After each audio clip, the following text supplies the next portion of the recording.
Hey, everybody, welcome. This is going to be a very special episode because if you see who I'm joined with, it is Missak again.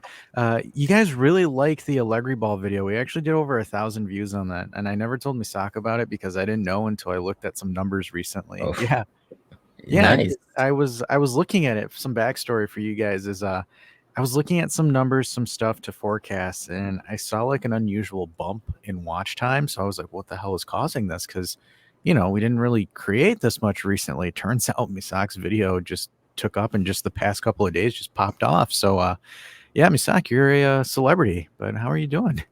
Can I get I'm your autograph? doing great. Yeah, a celebrity. Very nice. I'm very proud of myself and of this community. I'm proud of the community, but not of myself. So we can do one more video right now about our new acquisition, Charlie, like Alcaraz. Okay, I'm not gonna say Carlos Alcaraz because people can Google the tennis Yeah. player instead. He was signing tennis balls at his medical. Yeah, It was actually yeah, really yeah. funny.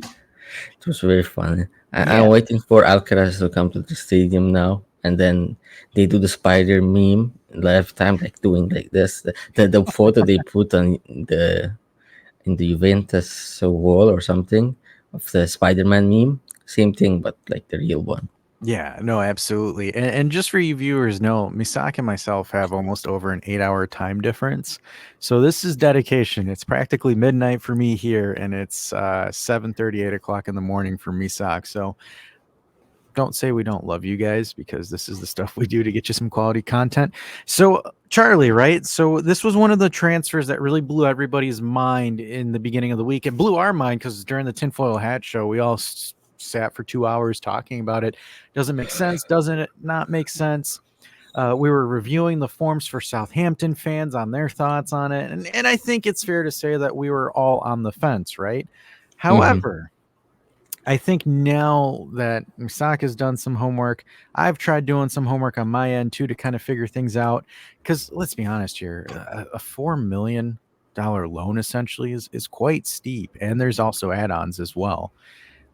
Then you look at the option to buy at 49, which is also very steep. So it kind of forced me to have a deep dive as well as Misak, but Misak always takes a deep dive. It's just how he rolls. So we kind of wanted to look at this, and Misak did a really awesome job finding some percentiles of Chale, and we'll kind of kick that off for you right now. So we'll share our screen. This is going to be from, I believe it's FBrief, FBRF. Yeah, FBF. So FBRF. I'm going to tell you this, viewers. Don't blow your mind when you look at some of these percentiles. All right. So looking at the percentiles here for Chale, he, as far as non-penalty goals, he is in the 97th percentile in Europe. That is outrageous for his position and his age because he's 21, 22 years old. We look at the non-PX, non-penalty expected goals, 99th percentile. That is the elite of elites, as well as his shots total. His assists, he's middle of the road. Expected assists, middle of the road there. His contributions, goals, and assists, 96th percentile. Shot creating actions, 87. Passes attempted, pass completions, middle of the road. Progressive passes, and I think a lot of Juventini will like this one, especially because we don't have that many progressive in the middle passes, 79th percentile. Progressive carries, again, outside of Yildiz, there's not much of a dribbler on the roster because Kiesa's on the bench because he can't, stay healthy. Uh, Exactly. Successful take-ons, 95th percentile. Touches, 96th percentile. Progressive passes, 95th percentile. Right here, this is where I think kind of is where, some people are a little bit skeptical. His tackles, 69th percentile. His interceptions are very, very poor. Blocks, does well with blocking.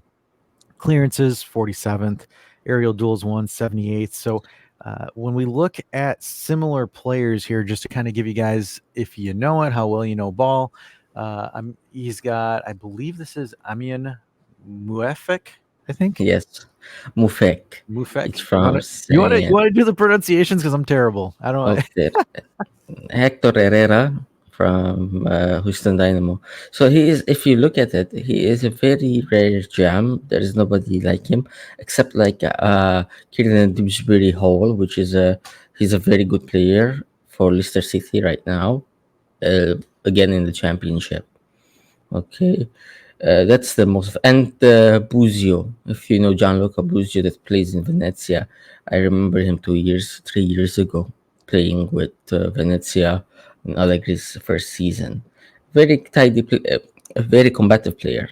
Okay, now what we have in our hand is a guy that if you see his green bars, in my opinion, the reason the green bars are very high is because they in the shortest amount of minutes, Southampton puts him on, and he does stuff continuously. He does stuff. Either scores a goal, makes an assist, runs at players, creates havoc, continues havoc. He's a guy that people talk about Vidal, Arturo Vidal. Look, Arturo Vidal's interceptions was like 99 percentile. Defensively, he's no Arturo Vidal. But attacking wise, he can dribble better than Arturo Vidal. He has a longer range of finishing, like the shooting he has in his feet. He can hit the target and with strength from afar, something that we miss a lot. We don't have a long range shooter because Fagioli was kinda trying to do that. If you remember last year, still was not enough. This guy shoots. If he sees the goal, he shoots and dribbles. Our best ball carrier in our team is Adrien Rabiot. If you see how Adrien Rabiot ball carries, it's not by skill; it's sheer strength. He just goes straight, and if the ball is lost that way, it loses. He cannot dribble the ball. He just picks a lane and runs in it. So this guy in the midfield is gonna give us massive, massive boost, in my Yeah. opinion. Yeah, and the numbers do once you really start looking into it, right? Even in his cameo appearances, like for example, if we're to, and obviously, guys, it's Fop Mob. We're just using it as a reference point. It's not the gospel, so relax. We don't need some super anal statisticians to sit here and just kind of throw it at it. But in general, out of 1,104 minutes played, he is at a 7.11, which is generally, above average. You're doing well. And like you have mixed results here. You have a cameo against Plymouth here where he's got a 7.9 and he's only played 68 minutes, 33 minutes against Swansea, and he has a 6.8. 6.8 against Watford as well. So even in his limited time, he is doing an impact. He is creating issues. I think one of the main arguments, and this is one of the things where I've done my research on the Southampton side, a lot of people are saying that the coach favors a little bit of defensive stability, which is why he doesn't play as consistently. So there's a midfield trio that Southampton was Southampton. currently, I was about to say Swaznia, that Southampton was currently running, and I think What the fuck is a Swansea? I know You mean Swansea? it's late, man. I'm old. Okay, so Okay. you've got Smallbone, you've got Downs, and you have Armstrong, which is the midfield trio that Southampton is preferring to run. So that's kind of what's isolating Charlie from playing, because I believe Russell Martin is just kind of preferring those three versus Charlie. So and you could probably jump in on this, but I don't think Charlie's washed. No, not at all, at all, at all, at all. Just Russell Martin is a Brexit coach. You know what a Brexit coach is? It's like, look at the midfield. It's just physical players, nothing else. Nothing else. Just run. No creativity, no flair. Those type of players don't work in high tier football, and they're not playing high tier football. They're playing second tier football. Okay, so what the coach wants is something that Alcaraz lacks, which is defensive discipline. Discipline, and because also Southampton fans also complain like he dribbles and basically in their own half. Okay, so he tries to do flicks, etc., in their own half to progress the ball. But the thing is, in my opinion, what I've seen is that Alcaraz is trying to do stuff that works in high tier football because there's a press, there's something going on around you, etc. Everybody understands you. That's why you can do the tricks you do, so that you can maneuver out of the press. They don't need somebody like that apparently, and he's playing. He goes in and plays as a striker for some reason. Very odd, very odd. So I'm not gonna blame.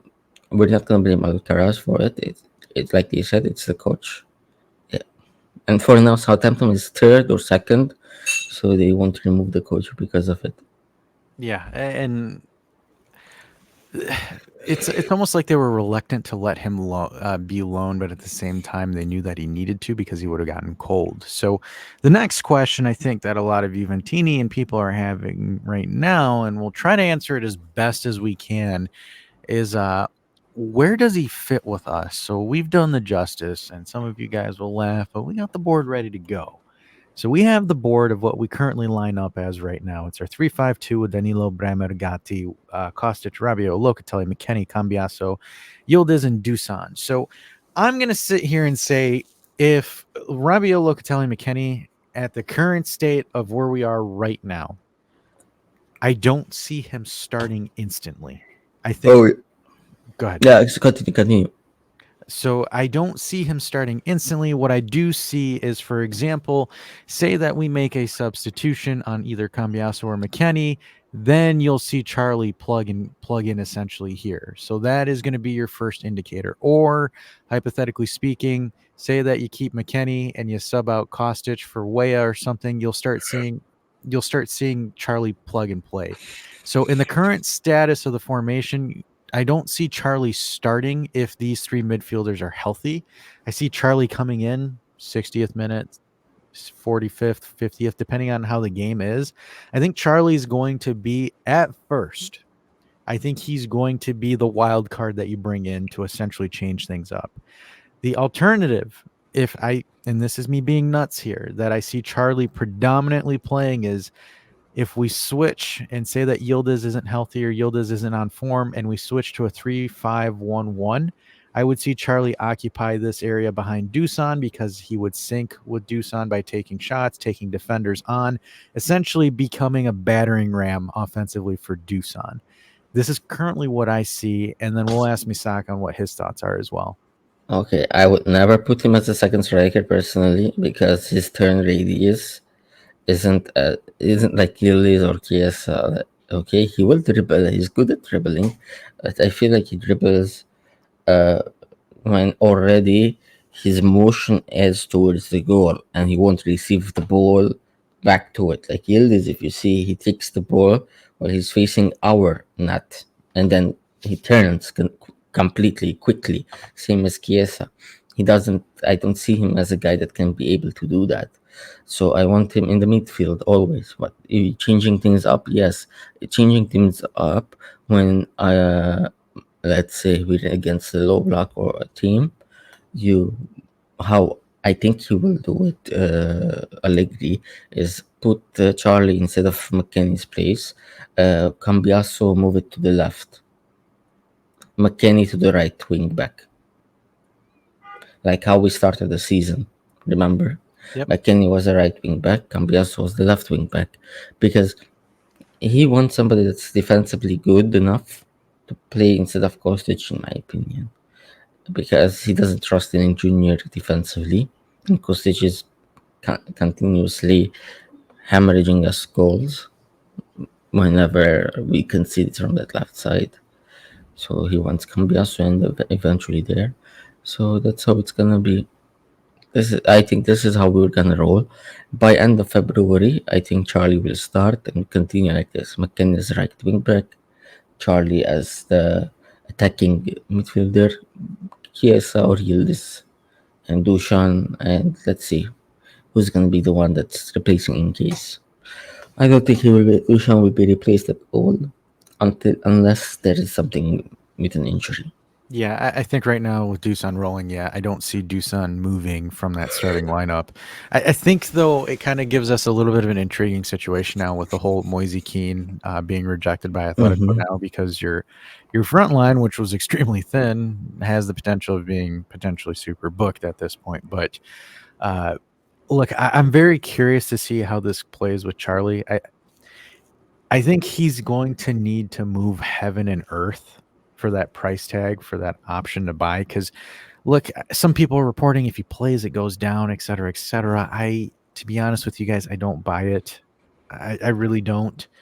But I think Southampton put that extremely high option more so because they're like, look, we don't want to sell you this guy, but we also don't want him to sit at the bench. Because I don't know if you've seen some of the Premier League transfers as well. They did a lot of high loan fees for a lot of that. Like for example, even Broya to Fulham for 4 million, which I thought was a lot. Yeah, they overcharge and everything because it's the Premier League tax, the English Championship tax, etc. Everything costs high. The price, what he has to do is to be a continuous impact, a difference maker. Some like you can feel the quality going higher constantly whenever he plays. You can then think about buying the guy. That's how you can be sure that 50 million. No, it's a good investment because at the end of the day, it is an investment because it's what he's 21. He's the same. He's younger than Fagioli, by the way. Our young baby Fagioli. He's older. He's younger than him, and he has already about 5 6 years of professional football between Argentina, Premier League, and Championship. And Premier League is a better, sadly, a better footballing place than the Serie a harder place. So he has a very high ceiling. That's why the price is very high. And we gotta see. That's the thing. He has to come and show us that yes, he is a guy, and he's gonna be better in the future too. He's gonna be worth double that money. So the question I have for you, and this is going to be interesting to get your take on it. Say that Charlie plays well. What happens with Fajoli then? You keep him, you keep him on the bench because Pogba is gonna go. Then you don't need to buy a midfielder in the summer because if you see the rumors, we're gonna get Kup Miners or Samardzic or somebody. Okay, you're gonna get Alcaraz if he continues to show like if he gives like let's say eight.